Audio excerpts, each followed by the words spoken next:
जगन्नाथ,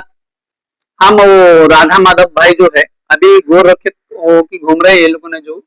गाय रक्षा कर रहे हैं बाहर में, हमारा उड़ीसा में।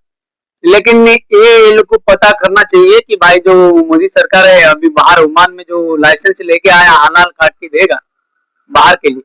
विदेश के लिए भेजेगा, इसका बारे में ये राधा माधव भाई कुछ करता है कि नहीं करता है, बीजेपी सरकार कुछ पूछता है कि नहीं पूछता है, ये हमको देखना बाकी रह गया है।